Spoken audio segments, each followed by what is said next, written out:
নমস্কার, আমি সুচন্দ্রা মুখার্জি। প্রতিদিনের মতন বিকাশ টক শোয়ের আমাদের যে লাইভ ডিসকাশন চলে তাতে আজকে উপস্থিত হয়েছি। আমাদের এই যে পজিটিভ বার্তার প্রতিদিনের যে কর্মসূচি, আমরা চেষ্টা করছি বহু মানুষকে আপনাদের সাথে পরিচয় ঘটাতে, তাদের জীবন থেকে প্রাপ্তি যেটুকু তারা করেছেন সেই সমস্ত গল্প আমরা শুনছি এবং চেষ্টা করছি সেই জিনিসটা সকলের মধ্যে ছড়িয়ে দিতে, যাতে প্রত্যেকে একটা পজিটিভ বাতাবরণের মধ্যে বাস করতে পারে। সমাজ বড়ই নেগেটিভ নগর্থক দিশার মধ্যে যাচ্ছে, সেইটুকু যদি আমরা দূর করতে পারি তাহলে আশা করি যে আগামী দিনের যে শিশু তারা যে পৃথিবী দেখতে পাবে তা সত্যিই তাদের কাছে সুন্দর হয়ে উঠবে। আমাদের প্রত্যেক নাগরিকের অবশ্যই এটি একটি কর্তব্য হওয়া উচিত বলে আমরা মনে করি। পজিটিভ বার্তার এই যে মিডিয়া ফোরাম, এই মিডিয়া ফোরাম একটি অত্যন্ত আধুনিক মনস্ক একটি চিন্তাভাবনা ডক্টর মলয়পীঠ মহাশয় নিয়েছেন।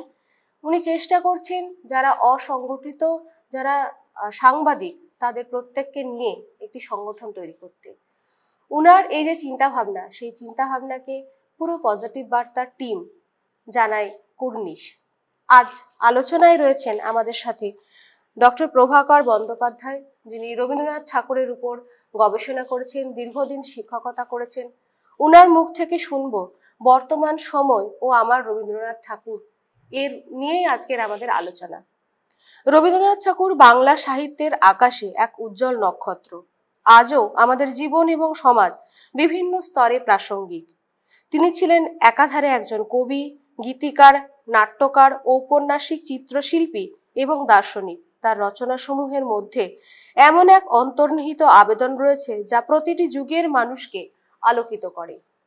বিস্তারিত আজকে আমরা ডক্টর প্রভাকর বন্দ্যোপাধ্যায়ের কাছ থেকে শুনব এবং একের পর এক আলোচনার মধ্যে দিয়ে, গল্পের মধ্যে দিয়ে আমরা চেষ্টা করব তার জীবন থেকে নেওয়া রসদ এবং তা আমরা আপনাদের মধ্যে ছড়িয়ে দেব। পজিটিভ বার্তা এবং মিডিয়া ফোরামের পক্ষ থেকে স্যারকে জানাই আন্তরিক অভিনন্দন। স্যার নমস্কার। নমস্কার, আমি প্রভাকর বন্দ্যোপাধ্যায়, অবসরিত শিক্ষক। আজকে এখানে আসতে পেরে আমি কৃতজ্ঞ এই সংস্থানের প্রতি। আজকে এই যে পজিটিভ বার্তার টপিকস আমার গবেষণার অন্তর্ভুক্ত। বর্তমান সময়ে রবীন্দ্র সাহিত্য এবং তার প্রভাব আমরা একের পর এক আমরা আলোচনার মধ্য দিয়ে, প্রশ্ন উত্তরের মধ্য দিয়ে আমরা প্রবেশ করব।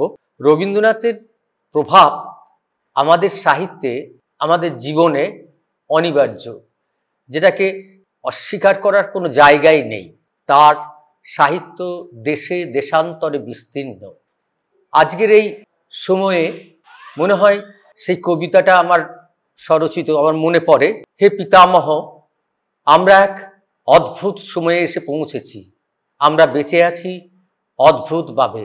আকাশে আলো নেই, মৃত্তিকায় রস নেই, বৃক্ষে ফল নেই, গরল পিষ্ট এ অমৃত। সত্যিই তাই। এই কালবেলায় আমরা এসেছি এমন একটা সময়ে যেখান থেকে পরিত্রাণের উপায় একমাত্র রবীন্দ্র সাহিত্য, সৃষ্টি, তার দর্শন। পৃথিবীর গভীরতর অসুখ, বিপন্ন বসুন্ধরা।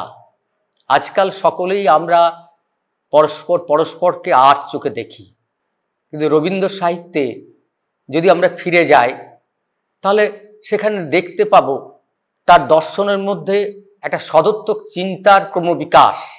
এই কর্কটাক্রান্ত কালবেলায় রবীন্দ্রনাথ বলেছেন যে আমাদের এই বসুন্ধরা, আমাদের এই পৃথিবী, আমরা তো অমৃতস্য পুত্র, আমরা অমৃতের সন্তান।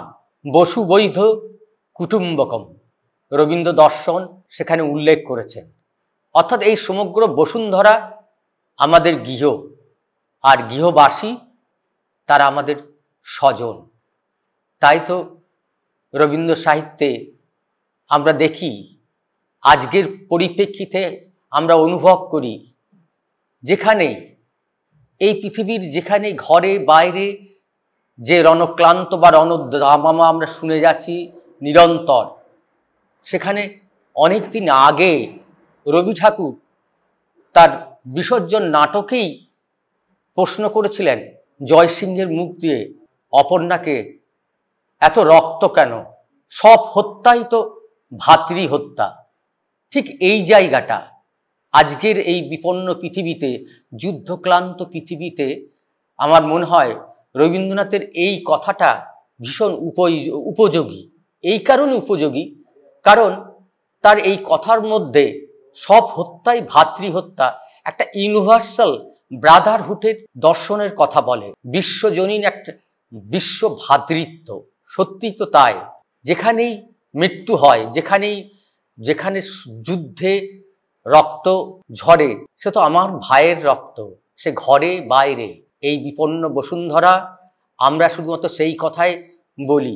শুধু তাই, বিসর্জন নাটকটাকে অতিক্রান্ত হয়ে যদি আমরা যদি রক্তকরবী দেখি, সেখানে নন্দিনী নায়িকা যে আনন্দের বার্তা নিয়ে আসে। রবীন্দ্র সাহিত্যের অন্যতম কথা হচ্ছে আনন্দ রূপম যদ ভাতি, আনন্দই উপনিষদের কথা।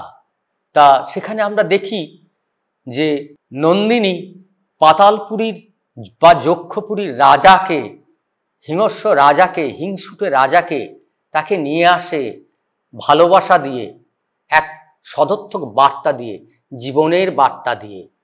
রাজার এই যে পরিবর্তন, সেটাও কিন্তু সদর্থক, যা পরবর্তীকালে আমরা বিশ্ববরেণ্য চলচ্চিত্রকার সত্যজিৎ রায়ের হীরক রাজার দেশে যে বীজটি আমরা খুঁজে পেয়েছিলাম, দড়ি ধরে মারো টান, রাজা হবে খান খান, এ অনেক আগেই রবীন্দ্রনাথ বলে গিয়েছেন তার সাহিত্য। এত ভালো লাগছে এই ধরনের কথা, এই পজিটিভ বার্তার জন্যই বোধহয় আমরা এই ধরনের মানুষদের সাথে পরিচয় করতে পারছি, এবং আমরা সত্যি মলয়বাবুর কাছে ধন্যবাদ জানাতেও আমাদের ভাষায় খুঁজে পাচ্ছি না যে ওনাকে কি বলে ধন্যবাদ দেব বা কৃতজ্ঞতা প্রকাশ করব, কারণ ওনার চিন্তা ভাবনার জন্যই আজ আমরা এই ধরনের মানুষদের সাথে আলোচনায় বসতে পারছি। স্যার, পরবর্তী যে প্রশ্নে যাব, রবীন্দ্রনাথ ঠাকুরের কবি এবং সঙ্গীতের মাধ্যমে সামাজিক পরিবর্তন এর প্রকাশ কোথায় ছিল?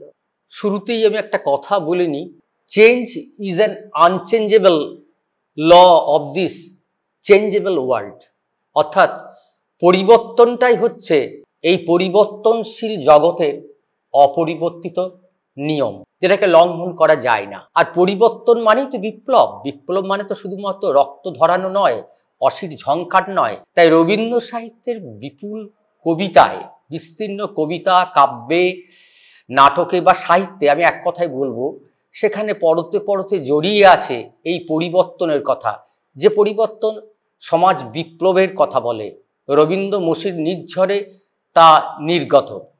আমরা যদি রবীন্দ্রনাথের বিশেষ এখানে বলার অবকাশ নেই, কয়েকটি সঙ্গীত যা প্রথমে কবিতা আকারে প্রকাশিত, সব সঙ্গীতই তো আদতে কবিতা, বাদ্য সুর লয় সহকারে যখন পরিবেশিত হয় তখনই তার সঙ্গীতের রূপ পায়। আমরা যদি সেই 1905 সালের 20শে জুলাই ইতিহাসের দিকে ফিরে তাকাই, দেখতে পাবো পরাধীন ভারতবর্ষে বঙ্গবিভাজন। এই বঙ্গবিভাজনের বিরুদ্ধে গর্জে উঠল সমগ্র বঙ্গভূমি। আর আমাদের বিশ্বকবি রবীন্দ্রনাথ তার সাহিত্যে তিনি তুলে ধরলেন তীব্র প্রতিবাদ এই বঙ্গবিভাজনের বিরুদ্ধে। শুরু করলেন রক্ষাবন্ধন বা রাখি উৎসব। একের পর এক সেই স্বদেশী সঙ্গীত আমরা দেখলাম। বাংলার মাটি, বাংলার বায়ু, বাংলার মৃত্তিকা পূর্ণ হোক, পূর্ণ হোক, কিংবা ওই যে আমার দেশ, ও আমার দেশের মাটি, তোমার পরে ঠেকায় মাথা। বিভিন্ন জাতীয়তা বোধে জাগ্রত সমগ্র দেশভূমি যখন উত্তাল, তখনই তো আমরা শুনলাম রবি ঠাকুরের কলমে সেই গান, ও আমার সোনার বাংলা আমি তোমায় ভালোবাসি। রাজপথে ধ্বনিত হলো সেই গান, বিধির বাঁধন কাটবে তুমি এমন শক্তিমান। কিংবা সমবেতভাবে উচ্চকিত, ওদের বাঁধন যতই শক্ত হোক ততই বাঁধন টুটবে।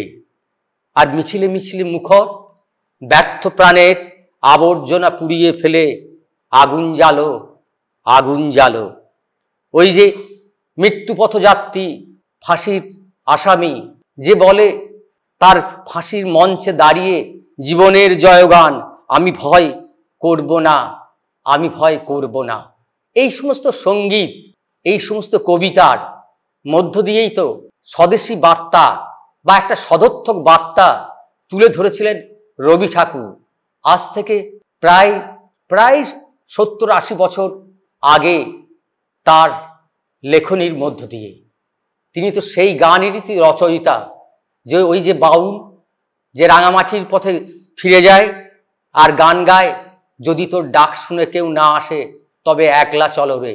এই সঙ্গীত, এই গান একসময় স্বদেশবাসীদের মধ্যে জুগিয়েছিল প্রেরণা, স্বাধীনতার অগ্নিযুগের বিপ্লবীদের অসম্ভব প্রেরণার মন্ত্র।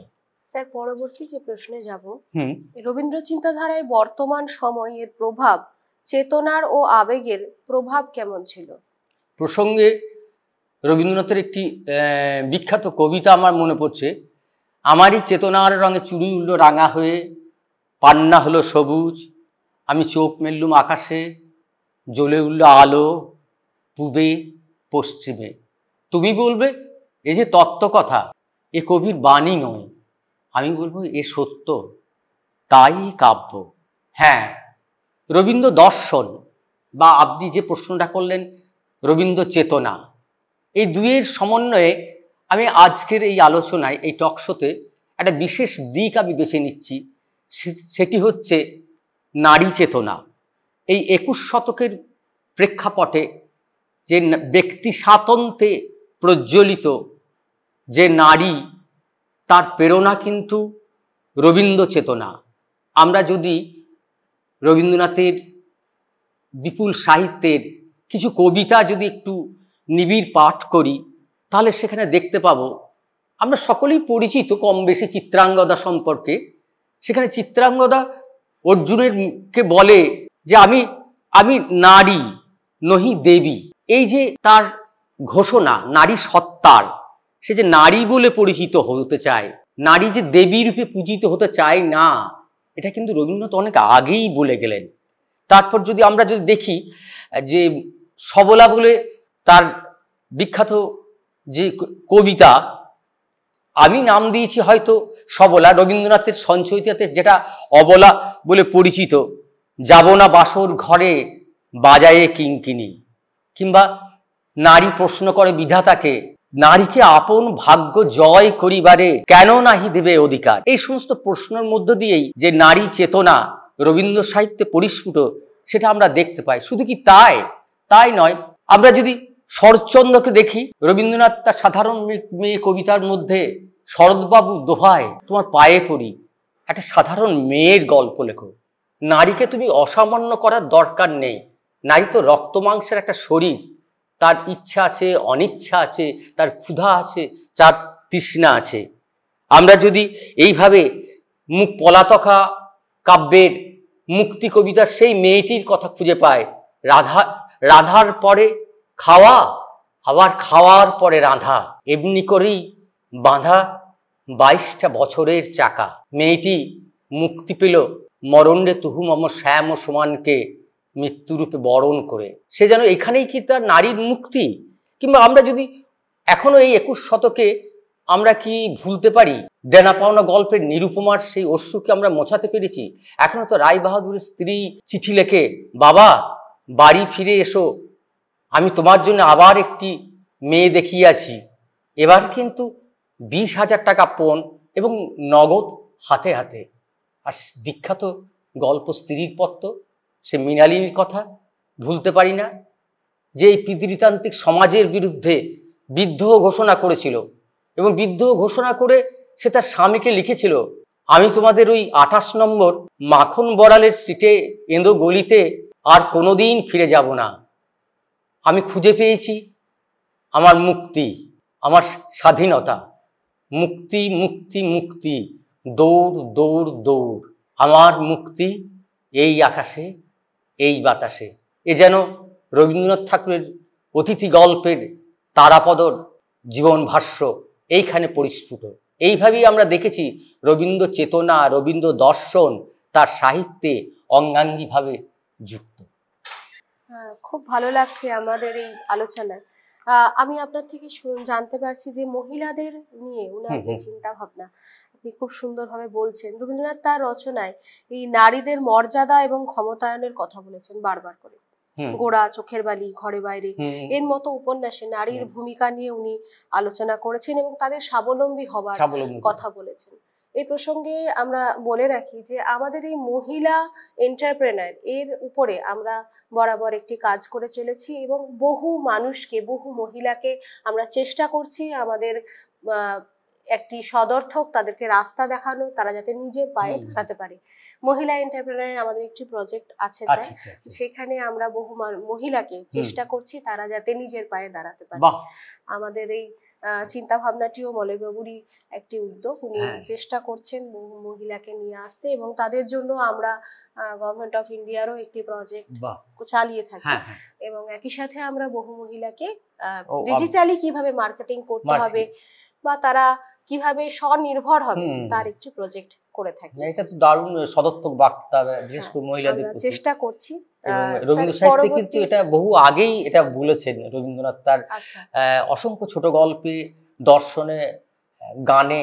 আজকে যে অবকাশ নেই, নইলে গীতবিতানের অসংখ্য গান আমি আপনাকে দেখাতে পারতাম, হুম হুম যেখানে নারী কণ্ঠ উচ্চকিত।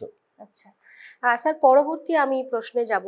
আপনি কিভাবে রবীন্দ্র গবেষক হিসাবে রবীন্দ্রনাথ ঠাকুরের লেখা হুম ও চিন্তা প্রক্রিয়াকে আজকের সমাজে হুম প্রয়োগ করা যায়? এখানে কি নতুন কিছু দেখাতে পাবো আমরা, মানে পারছি?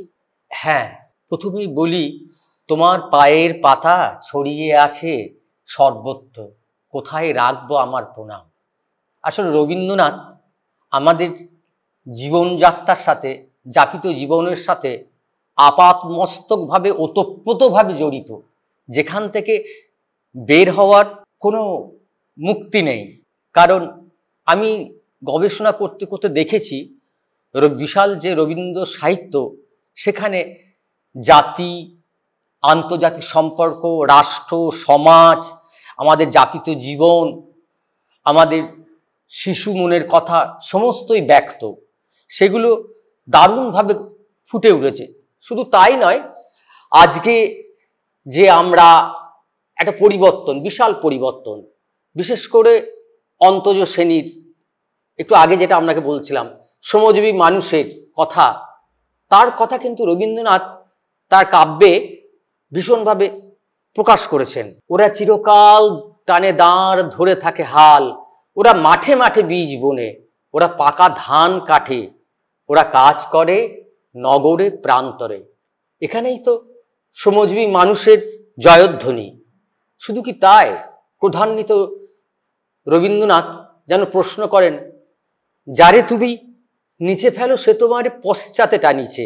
এরকমভাবে যদি আমরা দেখি, আমরা শুনতে পাবো গীতাঞ্জলির মধ্যে। গীতাঞ্জলিটা সাধারণত আধ্যাত্মিক বা ধর্মীয় পুস্তক, বিশেষ করে পাশ্চাত্যে তো বিবেচিত হয়ে এসেছে, সেইভাবে মূল্যায়িত হয়। কিন্তু গীতাঞ্জলির বেশ কিছু কবিতা আছে, যে কবিতাগুলোকে যদি আমরা অ্যানালিসিস করি, নিবিড় পর্যবেক্ষণ করি, তো সেখানে আমরা দেখতে পাবো যে শ্রমজীবী মানুষের কথা সেখানে ফুটে উঠেছে।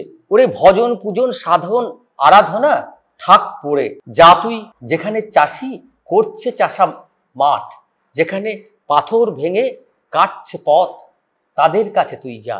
এই যে রবীন্দ্রনাথের কথা, এই যে রবীন্দ্রনাথের চিন্তা বা রবীন্দ্র দর্শন, তার কথা, সেটা তো গীতাঞ্জলির মধ্যেই ফুটে উঠেছে। ওই আধ্যাত্মিক চেতনার পাশাপাশি উনি শ্রমজীবী মানুষেরও জয়ধ্বনি করেছেন। শুধুমাত্র নিজের মুক্তির কথা বলেননি, জাতির মুক্তি, একটা শ্রেণীর মুক্তি, ক্লাসের মুক্তি, সেটা কিন্তু তিনি উল্লেখ করেছেন। শুধু তাই নয়, যে অস্পৃশ্যতা নিয়ে আমরা এখনো ভুগি, সে তার যে শাশ্বত বাণী ব্রাহ্মণ কবিতায় ঋষি গৌতম জারজ সন্তান জবলাপুত্রকে জড়িয়ে ধরে বলেন, অব্রাহ্মণ নহ তুমি তাত, তুমি দ্বিজোত্তম, তুমি সত্যকুল জাত। এইভাবে যদি আমরা দেখি, আমরা আবার একটি কবিতা এই প্রসঙ্গে মনে পড়ছে, যেখানে রবীন্দ্রনাথ মহাকালকে যেন বিশ্ববিধাতাকে প্রশ্ন করেছিলেন, যাহারা তোমার বিষয়েছে বায়ু, নিভায়েছে তব আলো, তুমি কি তাদের ক্ষমা করিয়াছ, তুমি কি বেসেছ ভালো। এই প্রশ্ন তো আমাদেরও এই 21 শতকের প্রেক্ষাপটে দাঁড়িয়েও তো প্রশ্ন হয় মাঝে মাঝে। সত্যিই তো রবীন্দ্রনাথ আজ থেকে এত বছর আগে যে প্রশ্ন গেলেন সে প্রশ্ন তো আজকের সমাজে দাঁড়িয়ে আজকে আমাদের নিজেদের বিবেককেও তো সেই প্রশ্ন করতে হয়। স্যার, পরবর্তী প্রশ্নে আসছি। রবীন্দ্র গবেষক হিসাবে হুম আপনার মনে হয় যে রবীন্দ্রনাথের চিন্তাধারাতে সম্পূর্ণতা আছে নাকি কিছু সমস্যা ছিল বা আছে? এই প্রসঙ্গে আমি আমার স্বরচিত দুটি লাইন দিয়ে পংক্তি দিয়ে শুরু করছি। আমার সকাল তোমার সকাল সবার সকাল রবীন্দ্রনাথ, দিনের শেষে ঘুমের দেশে সীমান্তে রবীন্দ্রনাথ, বাংলা ভাষা তোমায় ছাড়া দুঃখী যে অনাথ। আমার বক্তব্যের অনেকখানি এখানে উত্তর আপনার এখানে খুঁজে পাবেন। আমাদের জীবনে যাপিত জীবনে সর্বত্র রবীন্দ্রনাথ তো ছড়িয়ে আছেন, তাই সেখানে আমরা যে তাকে আবিষ্কার করছি প্রতিনিয়ত, প্রতি মুহূর্তে উপলব্ধি এবং অনুভূতির মধ্য দিয়ে, তাই তো তিনি অগতির গতি, অনাথের নাথ, অকুলের কুল। আর সেই শিশুতীর্থ মধ্যে আমরা যেন দেখতে পাই যেখানে তিনি বলেছেন যে মা বসে আছেন তৃণশয্যায়, কুলে তার শিশু, উষার কুলে যেন সুখ তারা, কবি দিলেন আপন বিনার তারে ঝংকার, গান উঠল বেজে, জয় হোক মানুষের ওই নবজাতকের ওই চিরজীবিতের। আজকের দিনে যে অনেকেই অনেক রবীন্দ্র নিন্দুক বা আমি সমালোচক বলবো, এই নিন্দুক শব্দটা ব্যবহার করলাম না, যে তারা বলে থাকেন রবীন্দ্রনাথ তো একটা আলাদা শ্রেণীর আলাদা ক্লাসের। কিন্তু এই 21 শতকের প্রেক্ষাপটে যখন আমরা শহরতলির ঘিঞ্জি বস্তি এলাকার কথা ভাবি, সেটা তো ভাবি যে এটাই তো সিটি অফ জয়, যেখানে গুন্টার গ্রাস লিখে গেলেন, আন্তর্জাতিক পুরস্কার পেলেন কলকাতার নোংরা চিত্র দেখিয়ে। আমি তো মনে করি রবীন্দ্রনাথের বাঁশি কবিতার পরিশেষ বা পুনশ্চ কাব্যের বাঁশি কবিতা, সেই কিনুগোয়ালার গলির কথাটা, সেই কিনুগোয়ালার গলির যে বিভৎস রূপ রবীন্দ্রনাথ অত বছর আগে রচনা করলেন বা তার কাব্যে অঙ্কন করলেন, তা কি এ যুগেও কি প্রযোজ্য নয়? গলিটার কোণে কোণে জমে ওঠে পচে ওঠে আমের খোসা ও আটি, কাঁঠালের ভুতি, মাছের কানকা, মরা বেড়ালের ছানা, ছাইপাশ, আরো কত কি যে। এর থেকে আর বিভৎস চিত্ত এই আধুনিক জীবনে কি থাকতে পারে? একদমই তাই স্যার। আমাদের এই যে আলোচনা চলছে, এবার পরবর্তী আমি যে প্রশ্নে যাব স্যার, আপনি রবীন্দ্রনাথ ঠাকুরের বর্তমান সময় নিয়ে কিভাবে শিক্ষা, মানসিক উন্নয়ন সম্পর্কিত চিন্তা করতে পারবেন? Education is the manifestation of perfection that is already in man. আমরা শিক্ষা সম্পর্কে কিছু বলতে গেলেই প্রথমে এই উক্তিটি, বহুল ব্যবহৃত উক্তি স্বামী বিবেকানন্দের শিক্ষা সম্পর্কে, এবং আমি তো মনে করি শিক্ষার এই চরম সত্যটা এটা শাশ্বত। এই উক্তিটি মধ্যেই প্রকাশিত যে প্রকৃত শিক্ষা হচ্ছে মানুষের বা শিশুর সার্বিক বিকাশ। আজকে আপনাদের ওই যে টাইটেলটা বিকাশ টক্স, তার ভিতরে এর কিছুটা অর্থ নিহিত, যে একটি শিশুর সর্বাঙ্গীন বিকাশ সেটা কখনোই জীবন থেকে বা প্রকৃতি থেকে বিচ্ছিন্ন করে হয় না। আর রবীন্দ্রনাথ তার এই দর্শনে বা তার সৃষ্টিতে এই কথা বারবার শিক্ষার ক্ষেত্রে বলেছেন যে শিশুদেরকে কখনোই বিচ্ছিন্ন করে প্রকৃতির কোল থেকে কেড়ে নিয়ে ওই চার দেওয়ালের খাঁচার মধ্যে তোতা পাখির মতো শেখানো যায় না। শিক্ষা মানে কখনোই এটা নয় যে ইনফরমেশনের আদান প্রদান কিংবা এখনকার মোবাইলের ভাষায় মেমারি ফুল। শিক্ষা তা নয়। শিক্ষা হচ্ছে অনুভূতি, উপলব্ধি, প্রতিদিনের যে যাপিত জীবন শিশু তার সাথে সামঞ্জস্য রেখে গড়ে উঠবে তার কারিকুলাম, তার সিলেবাস, তার পাঠ্যক্রম। এইভাবেই শিক্ষাটা রবীন্দ্রনাথ চিন্তা ভাবনা করেছেন। আর রবীন্দ্রনাথ তার ব্যক্তিগত জীবনে দেখেছিলেন যে ওই চার দেওয়ালে খাঁচার মধ্যে শিক্ষাটা যে কি অসম্পূর্ণ তা তিনি উপলব্ধি করেছিলেন তার ব্যক্তিগত জীবনে। তাই তো তিনি বিদ্যালয়ের কোনো শিক্ষা সম্পূর্ণ না করে বাড়িতেই তিনি নিজে স্বয়ং শিক্ষিতভাবে নিজেকে শিক্ষিত করেছিলেন। আমরা দেখি রবীন্দ্রনাথের এই ভাবনা বা এই দর্শন সেটা পরিস্ফুট হয়েছে বিশ্বভারতীর প্রতিষ্ঠায়। সেখানে তো খোলা আকাশের নিচে গাছপালার সাথে যেন বন্ধুত্ব পাতিয়ে শিশু মনের শিক্ষা গড়ে উঠেছে এবং সেখানে সেইভাবেই শিক্ষাটা দেওয়া হয়ে থাকে। আর এই প্রসঙ্গে একটা কথা বলে রাখি যে শিশু মনের যে সেই ডুব দিয়ে রবীন্দ্রনাথ তাদের মানসিক চিন্তার সাথে সামঞ্জস্য রেখে তিনি রচনা করেছিলেন বিশ্ববিখ্যাত, আমি মনে করি, শিশু শিক্ষা গ্রন্থ, সেটা হচ্ছে সহজ পাঠ। সহজ পাঠের প্রতিটি অধ্যায়, প্রতিটি পাঠে শিশু মনের আনন্দ সেখানে বিকশিত এবং সেখানে শুধুমাত্র শিশুদেরকে খেলার ছলে, গল্পের ছলে তাদেরকে শিক্ষা দেওয়া আছে। সামাজিক, অর্থনৈতিক, লোকায়ত জীবন, আমাদের দৈনন্দিন জীবন, এইভাবে একটা শিশু কিভাবে তার পূর্ণ বিকাশ হবে শুধুমাত্র কতগুলো সূত্র বা থিওরি কপচিয়ে বা মুখস্থ করে নয়, সে শিখবে জীবনমুখী পাঠের মধ্য দিয়ে। সেটা কিন্তু ওই সহজ পাঠটাকে লক্ষ্য করলে বা সহজ পাঠটাকে যদি আমরা গবেষণামূলকভাবে যদি পর্যবেক্ষণ করি বৈজ্ঞানিক নিরিখে, তাহলে পরে কিন্তু আমরা রবীন্দ্রনাথের এই যে শিক্ষা সম্পর্কে যে ভাবনা, শুধু তাই নয়, বর্তমানে তো এখন তো ডিজিটাল যে এডুকেশনের যে সিস্টেমটা যেটা শুরু হয়েছে, সেটা তো বহু আগে, হয়তো ডিজিটাল এই ভাষাটা তিনি বলেননি বা সেই টেকনোলজি তখন আসেনি, কিন্তু তার বীজটা সুপ্ত ছিল বা সেটা ছিল কোথায় না রবীন্দ্র সাহিত্যে বা দর্শনে বা শিক্ষা সম্পর্কে তার যে চিন্তা ভাবনাগুলো আছে সেগুলোকে যদি আমরা ডিসেক্ট করি, আমরা যদি ব্যবচ্ছেদ করি, তাহলে পরে সেখানে আমরা দেখতে পাবো যে রবীন্দ্রনাথের একের পর এক যে শিক্ষা সম্পর্কে যে চিন্তাগুলো, সেটা জীবনকে সামঞ্জস্য রেখে সেখানে কোনো মানে শাসানির বা চোখ রাঙানি বলুন বা বেত্রাঘাতের মধ্য দিয়ে যে কোনো প্রকৃত শিক্ষা দেওয়া যায় না, সেটাই রবীন্দ্রনাথ ওখানে তুলে ধরেছেন তার সহজ পাঠের প্রথম ভাগ, দ্বিতীয় ভাগের মধ্য দিয়ে। এইভাবেই আমি দেখি যে রবীন্দ্র সাহিত্যে বা রবীন্দ্র শিক্ষা যা একটি শিশু সর্বাঙ্গীন বিকাশের কথা বলে, শুধু দৈহিক নয়, তার মানসিকও, এবং তার সাথে সাথে সে শিক্ষাও লাভ করে। একদমই তাই স্যার। হ্যাঁ, আমরা শুরু করেছিলাম বর্তমান সময় ও আমার রবীন্দ্রনাথ। তো রবীন্দ্রনাথ আমার নয়, আমাদের সমগ্র। আমাদের রবীন্দ্রনাথ আমাদের কাছে শুধু একজন কবি বা লেখক নন, তিনি আমাদের জীবনের একজন অমূল্য দিশারি।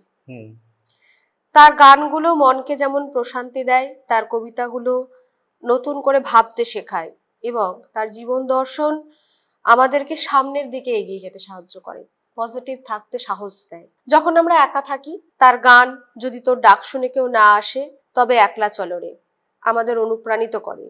যখন জীবন সংকটময় হয়ে ওঠে, তার বিপদে মোড়ে রক্ষা করো গানটি প্রার্থনার মতো হৃদয়ে বাজে।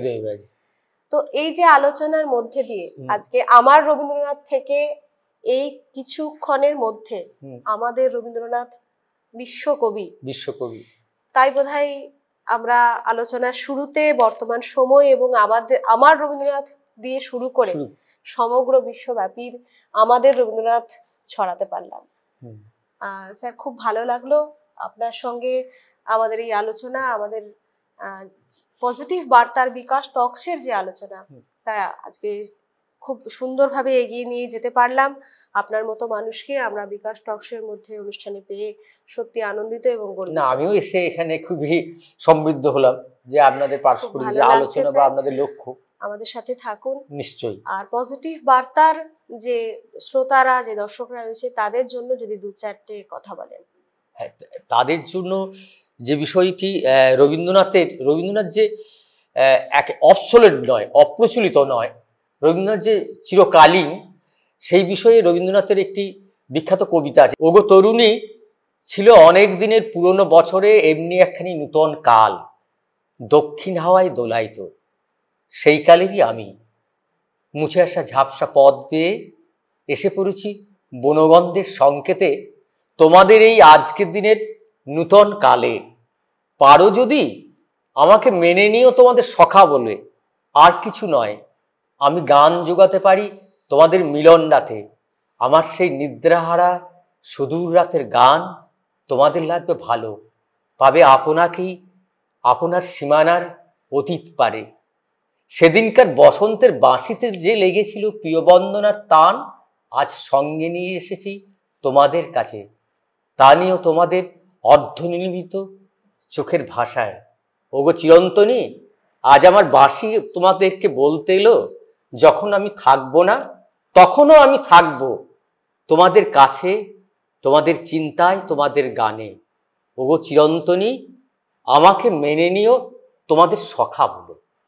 এটাই তো রবীন্দ্রনাথের আবেদন বলুন বা তার ভবিষ্যৎবাণী, যেটা আগামী প্রজন্মের প্রতি, এবং আগামী প্রজন্মকে তিনি বলেছেন যেন আমি আছি তোমাদের আনন্দে বিষাদে, সব সময় উৎসবে শোকে, এবং তোমাদের কর্মে, শুধুমাত্র ব্যক্তিগত জীবনে নয়, তার কর্মে, তার দর্শনে, সমস্ত কিছুর মধ্য দিয়েই রবীন্দ্রনাথ চিরভাস্বর, চিরবর্তমান। খুব ভালো লাগছে স্যার। রবীন্দ্রনাথ ঠাকুর যে কেবল বাংলা সাহিত্যের নয়, বিশ্বমানের সম্পদ, বিশ্ব মানবতার সম্পদ। তার রচনা বর্তমান সময়েও আমাদের জীবন এবং মননে গভীর প্রভাব ফেলে। যতই যুগ পরিবর্তন হোক, রবীন্দ্রনাথ চিরকাল আমাদের আলোকিত করবেন। নিশ্চয়ই। এই পজিটিভ বার্তা নিয়ে আজকের আমাদের এই বিকাশ টক্স আমরা এখানেই শেষ করছি। ধন্যবাদ, নমস্কার।